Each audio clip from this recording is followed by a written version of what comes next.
Hey guys, welcome to the very first campaign critic that I'm going to be doing on this channel. And for the very first one I'm going to do, I'm going to be talking about the campaign Storm King's Thunder. So for those of you who don't know what this campaign is, I'm going to basically go through it kind of briefly, and then I'm going to talk about the pros and cons of the campaign, the replayability, and what I feel are important add-ons that you should get for this campaign to get the best campaign experience out of it.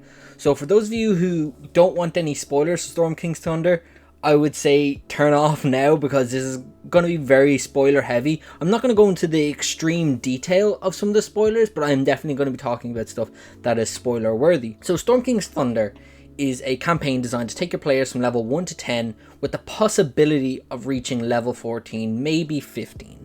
The campaign takes place on the famous Sword Coast of the Forgotten Realms and the Savage Frontier, which is like an area north and northwest of the Sword Coast. Basically what's going on is the Ordning, which is this sacred system of like hierarchy among the giants, basically has been shattered, and giants are wreaking havoc all over the Sword Coast, and it is up to the players to essentially find out what has happened and to restore order. So the players can either begin in the town of Nightstone, where there's basically a severe goblin problem, or you can replace the first chapter with any other module really, such as the Lost Mines of Phandelver, or you can start the campaign at just like level 5. You can skip levels 1 through 4 and just start the campaign at level 5. Chapter 2 is when the campaign actually kind of really starts though. Basically the players are given the choice of starting in one of 3 locations: Bryn Sander, Golden Field, or Tribor, all different towns on the Sword Coast. And this is when the players first interact hostile giants who are attacking the town that they are currently in, and along with a number of NPCs which the players actually get to control, must defend the town from the giants' assault. Depending on which town the players actually start in will depend on what giants they're fighting at the beginning, so it's actually kind of a very unique beginning, I feel, to the campaign. Chapter 3 allows the players to really take control of the story though, as the plot essentially disappears and the characters are simply meant to just explore this new savage frontier until the DM feels that they have done enough. They've done enough exploring, they've done enough encounters and such, and then they essentially introduce a really unlikely ally. This chapter though is, I feel, the biggest thing that DM needs to do for this chapter is really emphasize how much havoc the giants are wreaking across the Savage Frontier and along the Sword Coast. Like, the players should be stumbling upon settlements that are completely destroyed, obviously by giants, giant. But at the end of chapter 3, the players are introduced to the unlikely ally, a frost giant called Harshnag. Harshnag guides the players to the spine of the world to speak to an oracle, essentially, who sets them the task of retrieving a number of relics that are scattered throughout the Savage Frontier. And depending on which relic the players actually get, or they can get multiple relics, depends on where the story goes next. So chapter 4 is essentially them in the oracle, going to the oracle, receiving the artifacts, and then going back. Chapter 5 really, chapter 5 through 9 are essentially all the one same chunk in the book, just divided by chapters. And they detail the different giant bases and layers that are scattered or located somewhere in the Savage Frontier, and depending on which relic the players bring back to the oracle depends on which of the giants' layers they actually go to. The reason they are going to the layers is to retrieve a conch that allows the players to teleport to the Palace of the Storm King. In chapter 10, the players learn basically what's happened, why the Ordning has been shattered. They learn that the Storm King Hecaton has been kidnapped and no one knows where he is, and the Storm King's royal court was infiltrated by an ancient blue dragon called Imrith, who's disguised herself as a giant. From this point on, the players really kind of have 2 routes. They can either go save Hecaton to restore order, or go face Imrith in her lair. I should state though that the players can do both, and I would heavily, as a DM, encourage them to do both, because it just makes the campaign like a bit longer and a bit more enjoyable, because I feel both situations are very fun, unique encounters that I feel the players will actually really enjoy. And should the players choose to rescue Hecaton, They discover that a group called the Kraken Society has kidnapped him and are holding him on a ship somewhere in the middle of the Sword Coast. No, yeah, Sword Coast, Sword Sea, same thing.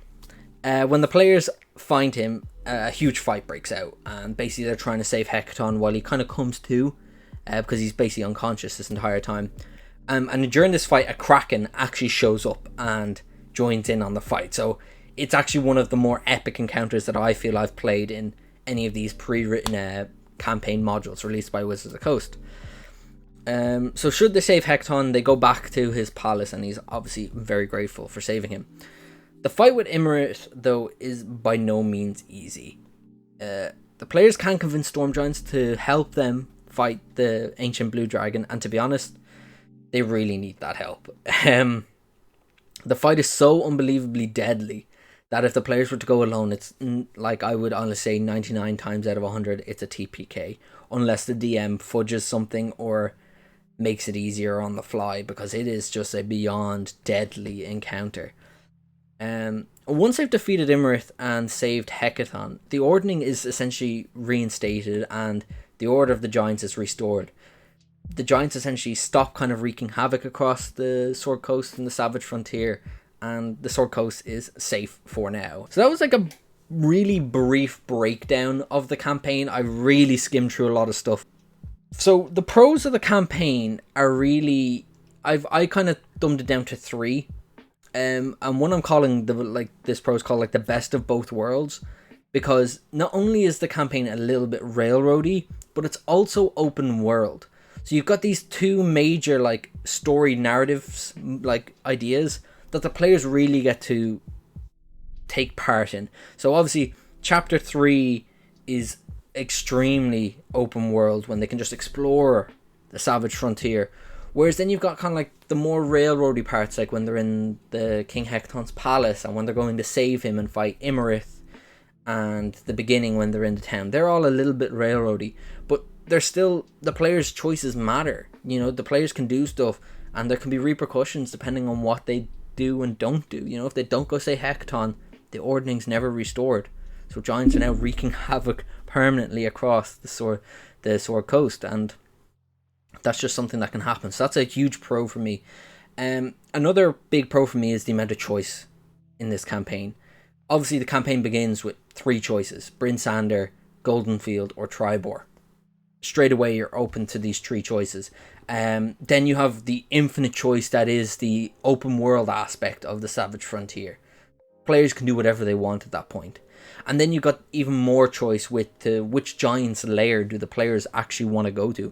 If the players want to go to the Fire Giant's lair, they got to find an artifact from the Fire Giants. So they could be spending ages looking for that, and then they'll finally go to the Fire Giants. Or if they want to fight Rock Giants, or Stone Giants, or Cloud Giants, or Frost Giants, or Hail Giants. You know, there's so many possibilities there.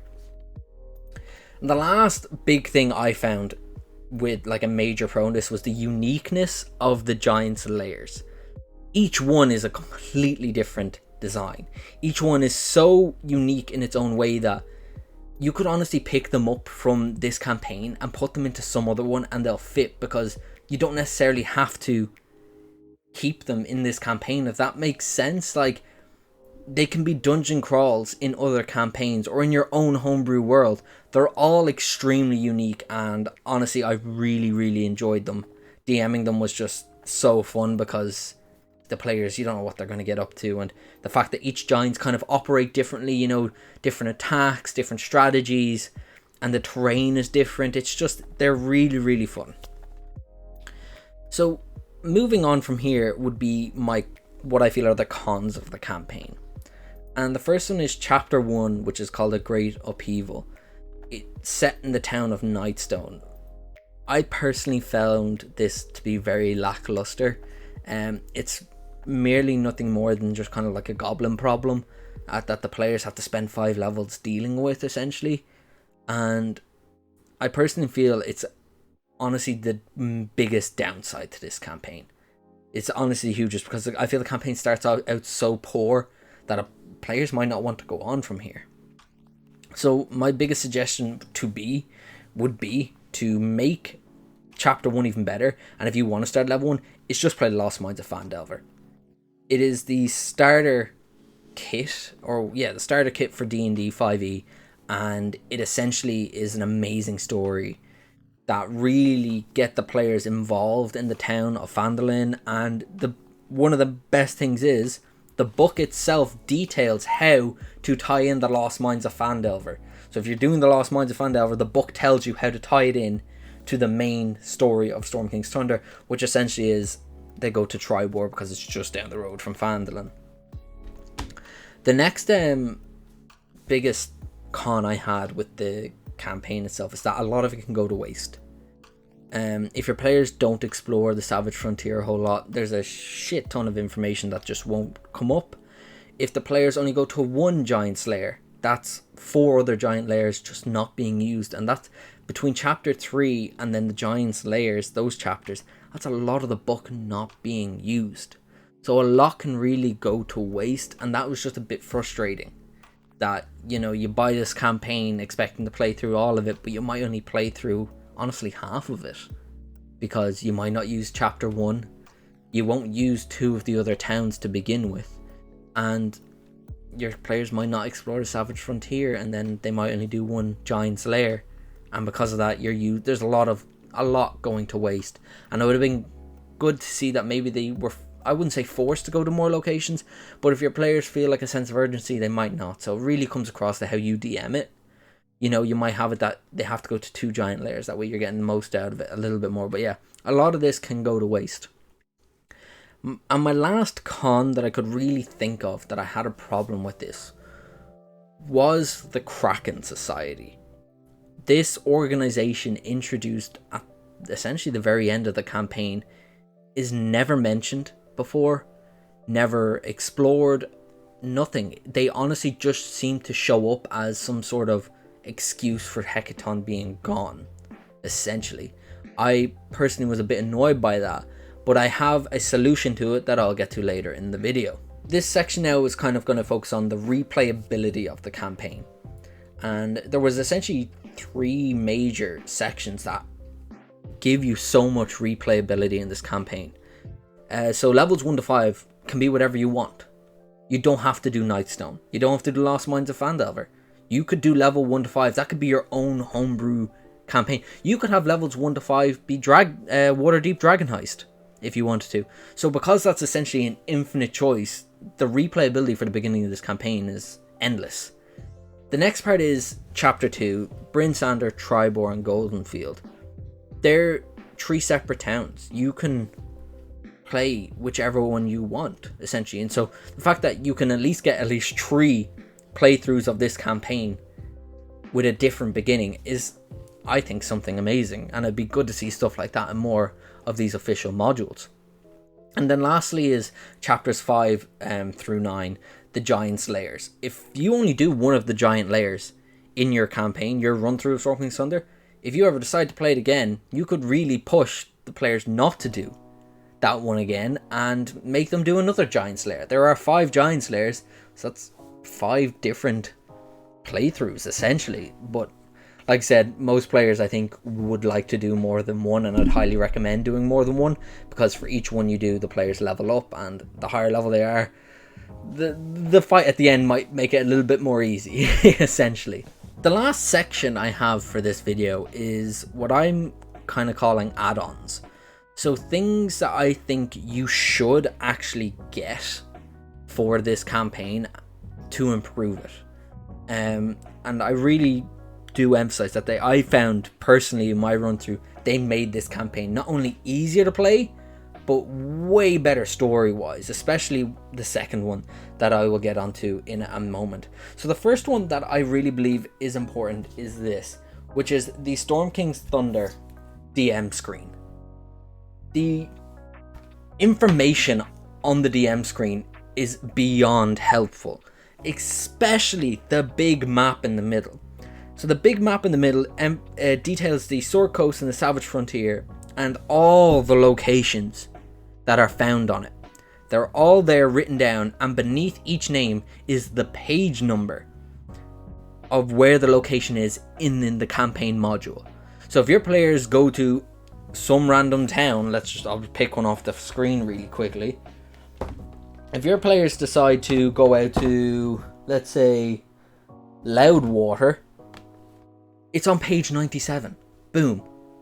You know, there's no flicking through the book trying to find where Loudwater is. It says it right there. So it makes it so much easier to navigate the book. And I can't emphasize how reliable, how much I relied on that screen when I was DMing it.